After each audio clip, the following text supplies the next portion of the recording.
ample videos yesterday breaking it down. All this day-to-day stuff is simply for the birds. The doctors themselves stated Caitlin Clark is going to be a week-to-week basis based on the MRI. Now, granted, none of us is going to know what the results of the MRI is going to be. We have to wait to see what they tell us. But we do know Caitlin Clark has decided to go get her own doctors, possibly in New York. Yes, in New York.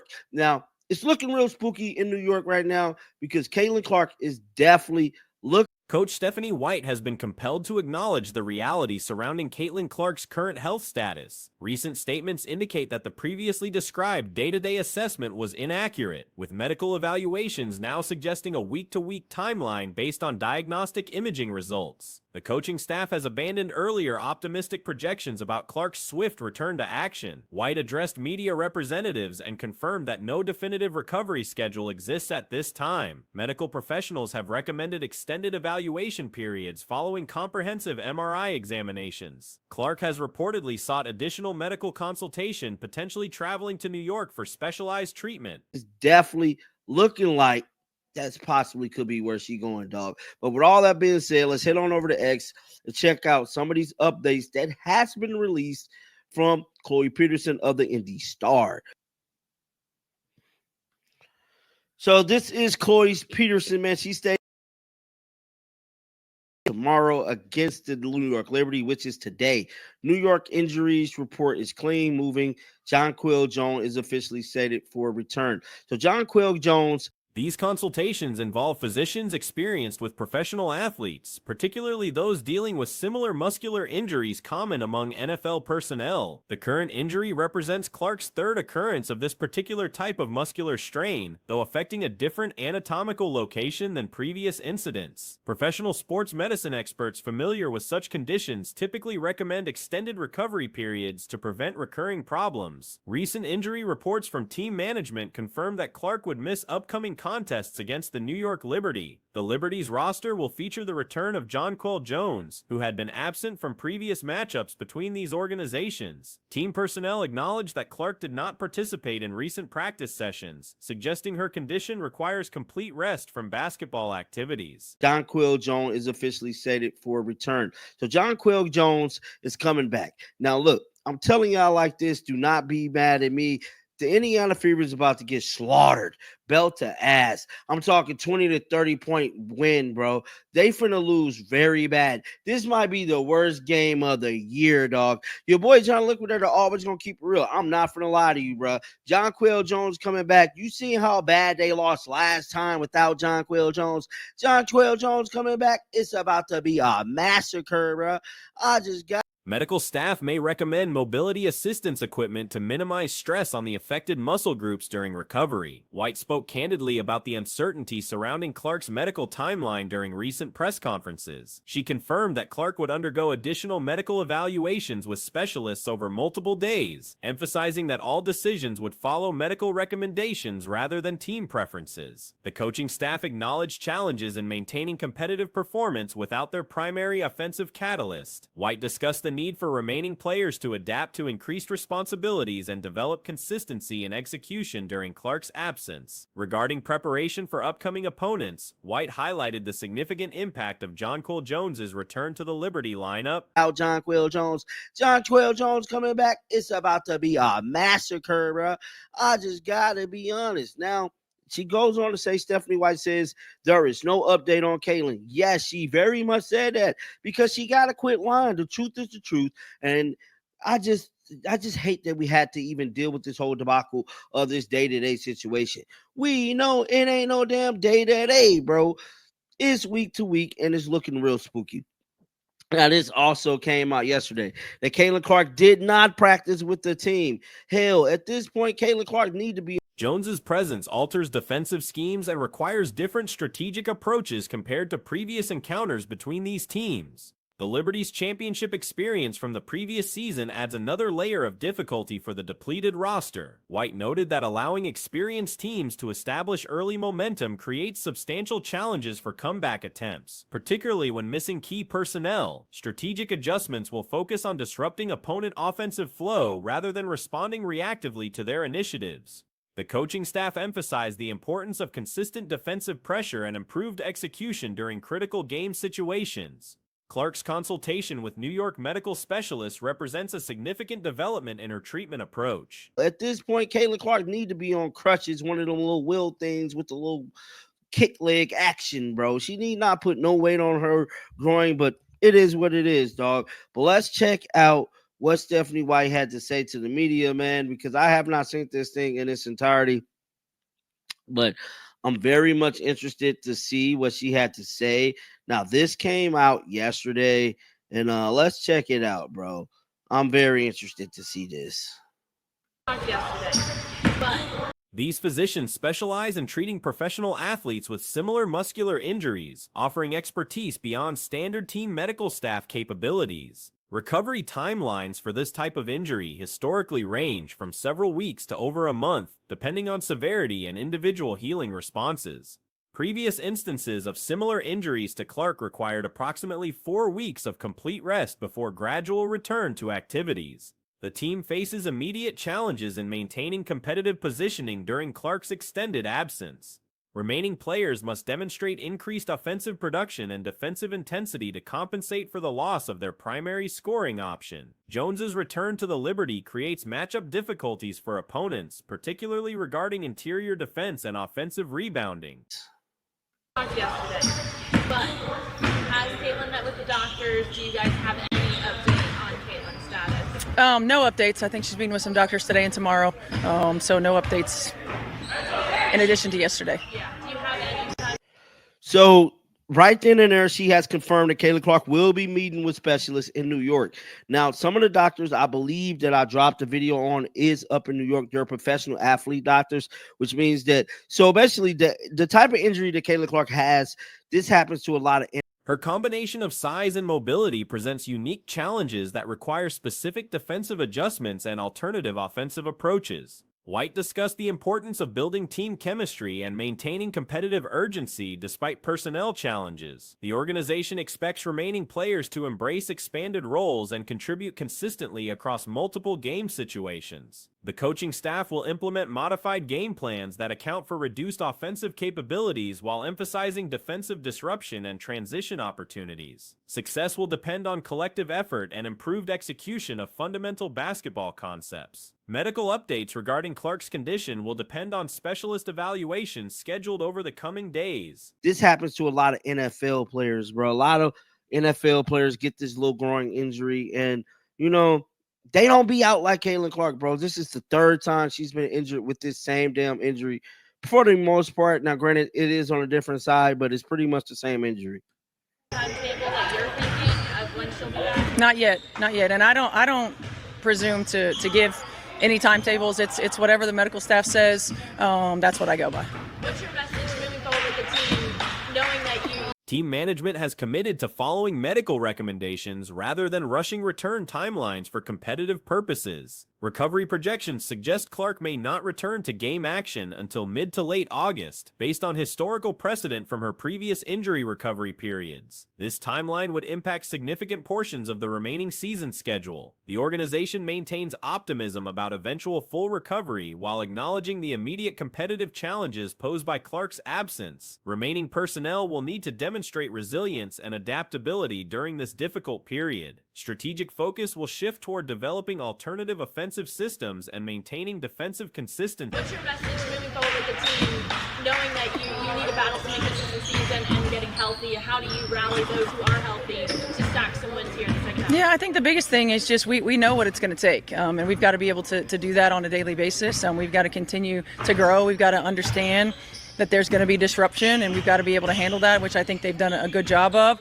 And we got to start, putting some things together. I think early, just learning how to win some of those close games, learning how to execute in some of those situations. And then late, it's mostly been our defense. The coaching staff believes continued growth and proper preparation can help navigate upcoming challenges despite reduced roster capabilities. Team management continues monitoring Clark's progress while preparing contingency plans for extended absence scenarios. Medical evaluations will ultimately determine appropriate treatment approaches and realistic return expectations for the remainder of the season. Recent WNBA All-Star viewership statistics have been released, revealing a complex picture of audience engagement. While numbers decreased compared to the previous season, they showed significant improvement over earlier years. Concurrently, discussions surrounding the New York Liberty's roster construction have intensified following Emma Missman's acquisition, raising questions about competitive balance. People tuning in compared to 695,000 from 2024. This was something Caitlin Clark was also supposed to be taking part in, and of course, could not, as she did want to do her first three-point contest in Indiana. She actually turned down the NBA three-point contest because she wanted it to be more special in Indiana, and of course, she could not partake. But the social hype around All-Star Weekend was like on another level this year. I definitely give a lot of credit to Stud Buds for really making All-Star look fun and getting people like involved and engaged.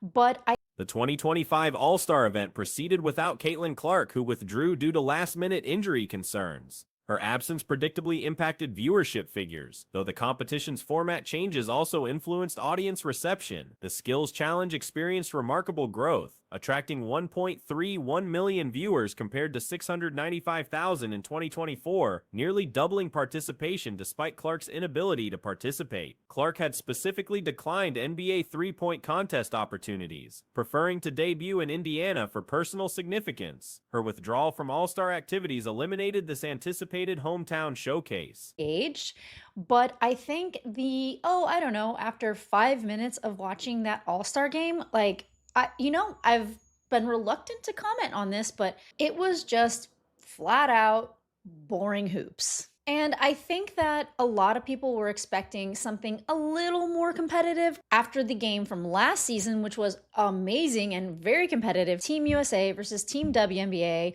And, the reason given was that Team WNBA was getting Team USA ready to go overseas. Social media engagement surrounding the weekend reached unprecedented levels, with content creators successfully generating excitement and fan involvement. However, the actual game presentation disappointed many observers. The competitive intensity felt lacking compared to previous years, particularly the memorable Team USA versus Team WNBA matchup that had provided genuine drama. That earlier contest served as preparation for international competition, featuring newly assembled rosters that created authentic competitive tension. The 2025 format introduced 4-point scoring circles, fundamentally altering gameplay dynamics. Was that Team WNBA was getting Team USA ready to go overseas. This was a new team that were just playing together from various teams. All-Stars cherry-picked from all the different teams. So they did want to get a real competitive scrimmage in. Ironically, they lost the game, but it did make people think, oh my God, this is what a competitive All-Star looks like. And thought that maybe they would carry some of that competitive edge into the next season, which is 2025. That did not happen. They added a whole bunch of 4-point circles that really just made it This modification resulted in excessive long-range attempts, diminishing strategic elements that typically characterize professional basketball. Infisa Collier achieved the highest individual scoring performance in All-Star history, though this milestone directly correlated with the expanded scoring opportunities rather than exceptional individual achievement. Skylar Diggins-Smith recorded a triple-double during the festivities, but the statistical accomplishment felt hollow given the exhibition's lack of defensive intensity. The casual nature of play undermined traditional performance metrics that usually indicate excellence. Official announcements strategically compared 2025 viewership to 2023 figures rather than 2024 numbers, avoiding direct acknowledgement of the 36% decline. That did not happen. They added a whole bunch of 4-point circles that really just made it a chuck fest. Nafisa Collier came away with the highest score of any All-Star player, which I'm not even surprised by because, there is a 4-point line now added. So I didn't even mention it in any social post. I didn't write about it. I didn't make a video about it because that high score is as a direct relation to the 4-point line, which is a direct relation to just seeing a lot of chucking in the game.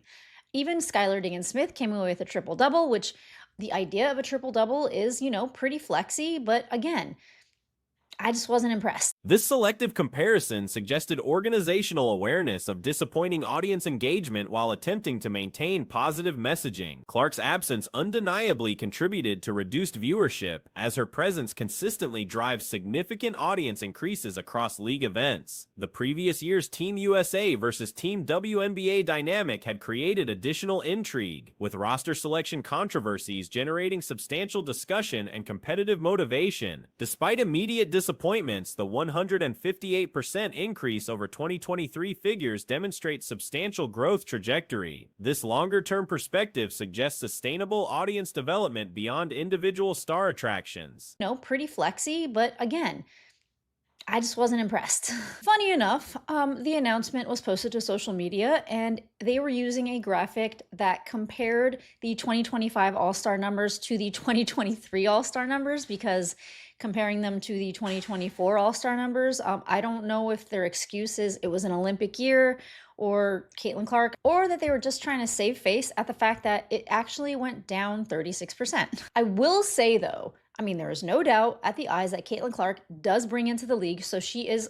The Liberty's Emma Missman signing has generated considerable analysis regarding roster construction ethics and competitive balance. Their current lineup represents perhaps the most talented collection of players in league history, raising questions about salary cap management and competitive equity. Liberty management has executed sophisticated financial planning over multiple seasons, positioning themselves for sustained excellence. Their star players accept significantly reduced salaries, creating flexibility for additional acquisitions. Brianna Stewart earns $28,000 against a $249,000 Supermax ceiling, while Sabrina receives $208,000. 1,000% a factor in that. In addition to the Team USA versus Team WNBA being another factor in that, with everything that was going on and the competition between teams. So there was also a lot of people criticizing Team USA for, adding older players to the roster as opposed to adding younger players, namely Caitlin Clark, to the team. So I think that Team USA had a chip on their shoulders about not wanting to lose. So I think that also brought in a little bit more competitive fire into the game. But I will say that going up, Natasha Cloud commands $200,000 and Jonquel Jones earns $195,000. These veteran sacrifices enable rookie contract maximization. Leon Fibich contributes starter-level production for $68,000, representing exceptional value. Isabel Harrison, Kennedy Burke, and Maureen Johannes all perform at veteran minimum salaries, further optimizing roster construction. Current payroll totals $1,352,000, leaving $154,000 for additional signings across remaining games. But I will say that going up 158% from even just 2 years before is pretty good, and it's a pretty good sign of growth. Now, in my video from yesterday, I did mention the signing of Emma Miesemann to the New York Liberty, which basically cements, in my opinion, it cements their position in the finals. There could always be an upset. They're definitely, a super team. Like, there is no roster more stacked than the New York Liberty in the WNBA. I don't know that there's been a more stacked roster in the WNBA. Prorated calculations allow competitive offers for mid-season acquisitions like Stephanie Talbot and Emma Missman without exceeding financial limitations. This rich-get-richer phenomenon reflects broader sports trends, where successful organizations attract talent through winning culture and financial flexibility. Star players with external endorsement income can afford salary reductions that lesser-known players cannot sustain. The Liberty's strategic planning extends beyond immediate roster construction. They maintain international player rights, including Anaka Solto, Raquel Carrera, Sahaya Radard, and Han Shu, a 6'11 inches Chinese center. I don't know that there's been a more stacked roster in the WNBA that I can remember, to be honest. And a lot of people in my comments were wondering, how is it that the New York Liberty are able to afford the best players in the entire world, so many of them on one roster? Because in addition to signing Emma Miesemann, they also signed Stephanie Talbot from the Valkyries earlier in the morning. And I gotta tell you, the front offices of the Liberty, they're great. They have been planning this for years. They have been crunching the numbers. Marine Fatale represents potentially their most valuable overseas asset. European talent integration correlates strongly with current league success. Minnesota, Phoenix, and New York lead standings while incorporating significant international players. This pattern suggests strategic advantages in global scouting and development. Recent European activities by various front office personnel sparked speculation about additional international recruitment.